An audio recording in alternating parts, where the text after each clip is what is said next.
हैदराबाद नाम पल्ली के हौजुल अजीज हम सब के चहीते मजलिस के सिपाही भाई जनाब एमएलए माजिद हुसैन साहब, जिला अध्यक्ष हैबर साहब और हैदराबाद से आए हुए सलमान साहब, मासूम रजा साहब, दिगर साथियों, दोस्तों, जैसा कि आप और हम सब जानते हैं कि आने वाले 26 तारीख को हमें किशनगंज की तकदीर का फैसला करना है। हमें अपने बच्चों के मुस्तकबिल का फैसला करना है। आपने देखा होगा पिछले दिनों हमने जब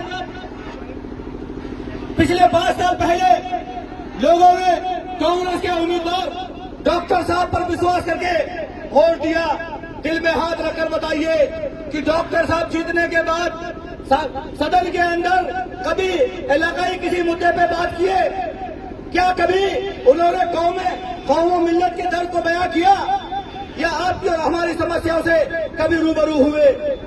वो जीतने के बाद यहां से जा गए तो फिर दोबारा इस इलाके में नहीं आए। हमने और आपने बहुत परेशानियां झेली, कभी बाढ़ आया, कभी सुखाड़ आया, कभी नदी कटान हुआ और कभी वो खैरियत लेने नहीं आए।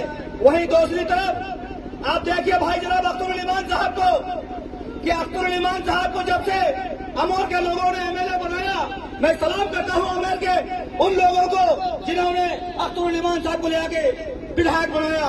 जब से वो सदन के अंदर गए हैं तब से आप देख लीजिए मोबाइल उठाकर आपकी जो भी समस्याएं हैं बखूबी अख्तरुल इमान साहब सरकार की नजर से नजर मिलाकर आपकी समस्या का हल कराते हैं।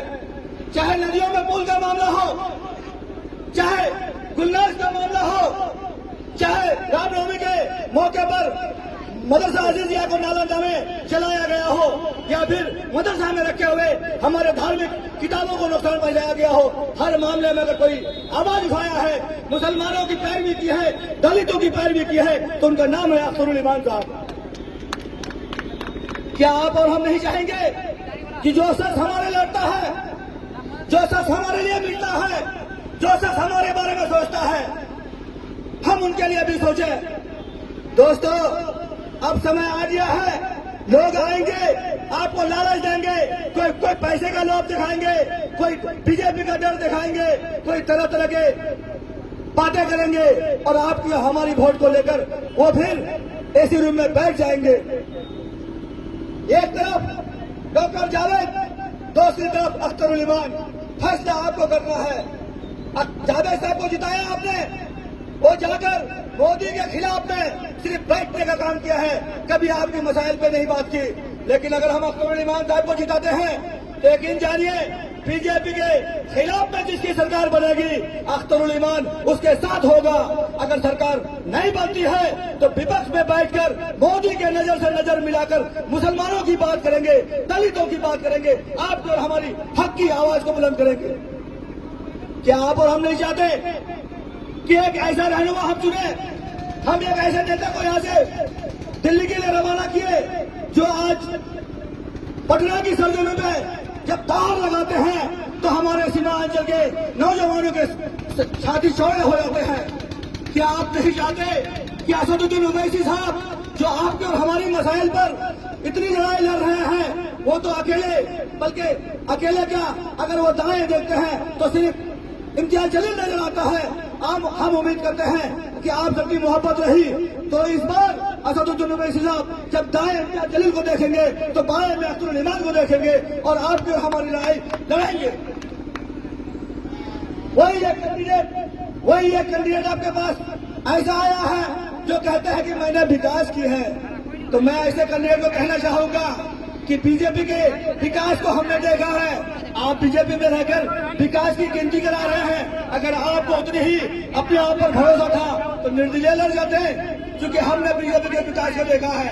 बीजेपी के माँ बहनों की अजमत रेजी होते हुए हमने देखी है। गुजरात के अंदर हमने देखा है कि बाबरी मस्जिद की शहादत हमने देखी है, हमने गुलनाज की आबरू को देखी है, हमने तबरेज अंसारी की बेवा के आंसुओं को देखा है। ऐसी पार्टी को हम कभी ना पसंद किए हैं किसानगंज वाले, ना कभी करेंगे इंशाअल्लाह। और दोस्तों, आखिर में आपको एक बात कहना चाहता हूँ कि बहकावे में मत आइए। ये कांग्रेस, ये जेडीयू, ये जो भी तथाकथित सेकुलर पार्टी है, वो आपके और हमारे हमदर्द कभी नहीं हो सकते हैं। अगर आपकी और हमारी आवाज को कोई लगा सकता है तो असदुद्दीन ओवैसी साहब हैं, वो अख्तरुल ईमान साहब हैं। आज देखिए महंगाई कितनी बढ़ गई है, पेट्रोल कहाँ चला गया, दाल की कीमत कहाँ चली गई, हर तरफ महंगाई बढ़ते जा रही है। लेकिन कुछ लोग क्या कहते हैं, मोदी है तो मुमकिन है। तो मैं ऐसे लोगों को आपके महफिल में कहना चाहता हूँ कि तुम्हारे लिए मोदी है तो मुमकिन है। तो मैं आज आपको बता देता हूँ कि असदुद्दीन है तो हम सबको उम्मीद है, अख्तरुल ईमान है तो हम सबका लगाव है, अख्तरुल ईमान है तो हम सबका जज्बा है। इसलिए 26 तारीख को पतंग के निशान पर वोट देकर अख्तरुल ईमान साहब को कामयाब करना है। किशनगंज की तकदीर और तस्वीर को बदलना है। असदुद्दीन ओवैसी साहब के हाथों को मजबूत करना है। बहुत बहुत शुक्रिया।